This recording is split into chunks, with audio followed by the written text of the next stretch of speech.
इन्होंने क्या कहा था, अरविंद केजरीवाल ने बच्चे के सिर पर हाथ रख के कसम खा रहा हूँ कभी कांग्रेस के साथ गठबंधन नहीं करूंगा, और पहली सरकार गठबंधन करके बनाई।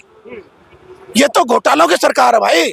इन्होंने अरविंद केजरीवाल ने अपना शीश महल बनाया 52 करोड़ का, जो बंगला, उसमें पूरा घोटाला किया। 8-8 लाख रुपए के पर्दे। अरे भैया, ऐसा पर्दे से क्या ढकते हो तुम जो 8 लाख के पर्दे से ढकेगा? कह रहे जब तक सीएम है तब तक यूज कर रहे हैं, जब सीएम हट जाए कोई और यूज करेगा। जरूरत नहीं थी। जो सीएम आवास है उसमें शीला दीक्षित रही, उसमें आदरणीय मदन लाल खुराना साहब रहे भारतीय जनता पार्टी की सरकार में, आदरणीय साहब सिंह वर्मा साहब रहे, सुषमा स्वराज जी रही। आपको क्या लगा ऐसा 8 लाख के पर्दे से क्या ढकना चाहते हो जो एक आम पर्दे से नहीं ढकेगा? ऐसा क्या करते हो शौचालय के अंदर जो 4-4 लाख के अपने पोर्ट लगाए?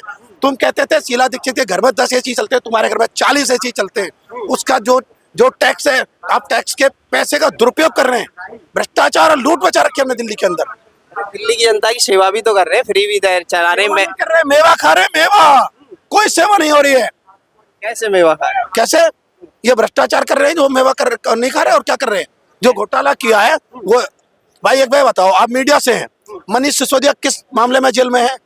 कोई तो कारण होगा। वहां तो माननीय न्यायाधीश बैठे हैं, साक्ष्यों के आधार पर निर्णय करते हैं।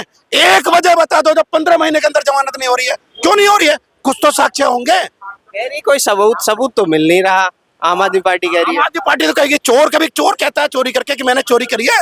उनके साक्ष्यों को देखना, कौन आदमी अपराधी है, किसने घोटाला किया है और किसने क्या किया, वो तो माननीय न्यायालय और माननीय हमारे जो सर्वोच्च न्यायालय न्यायाधीश है वो सारी चीजें देखते हैं। कुछ तो होगा उनके पास फाइल में जिसकी वजह से जमानत नहीं मिल रही है। क्यों अरविंद केजरीवाल जेल में पड़े हैं?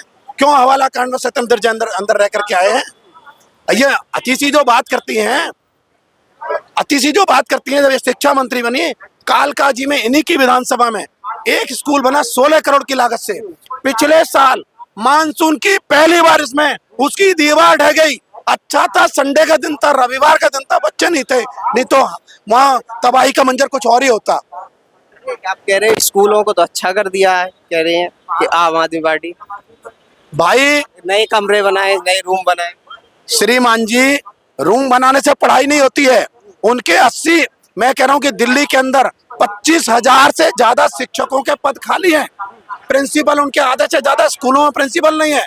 ठीक है, शौचालय उनके बिल्कुल गंदे रहते हैं। क्या किया उन्होंने? क्या बना लिया भाई? सरकार ने कुछ नहीं किया। कुछ नहीं। कि अरविंद केजरीवाल सरकार पूरी तरह फेल है, पूरी तरह फ्लॉप है, अंधी गूंगी और बहरी सरकार है, ना उसको कुछ दिखाई देता है। दिल्ली वालों ने 2 बार रिपीट क्यों किया? देखिए, कुछ चीजें होती हैं कि आप किसी चीज को, लोगों को गुमराह करके आप वोट बहुत ज्यादा दिन नहीं ले सकते। ठीक है, दिल्ली के अंदर दिल्ली की जनता ने साफ पानी मांगा था, बिजली मांगी थी, पावर कट हो रहा जो पहले नहीं होता था। लोगों के घरों में गंदा सीवर का गंदा पानी आ रहा है, बदबूदार आ रहा है, काला पानी आता है, उससे आप ये मैं कह रहा हूँ कि पीना तो बहुत दूर से, आप कपड़े नहीं धो सकते हो। दिल्ली की जनता ने, किसी ने मांगा था कि तुम शराब के ठेके दे दो? 800 शराब के ठेके के लाइसेंस दे दिए। अच्छा, एक आखिरी सवाल, दिल्ली की जनता कह रहे हो 2 बार गुमराह हो गई, इस बार क्या करेगी दिल्ली जनता? गुमराह होगी क्या? दिल्ली की जनता कोई गुमराह नहीं होगी, समझदार है, सब इनके खेल देख चुकी है, इनके भ्रष्टाचार सामने आ चुके हैं। वो पूरी तरह सोच के समझ के निर्णय करेगी। आने वाले 6 महीने बाद 2025 में दिल्ली विधानसभा का चुनाव होगा। किसे चुनेगी? भारतीय जनता पार्टी 55 से सीट ला करके पूर्ण बहुमत की एक अच्छी सरकार बनाएगी और दिल्ली की जो समस्या 20 साल पीछे ले गए, जो विकास के काम रुक गए हैं, वो विकास बहुत तेजी से होगा।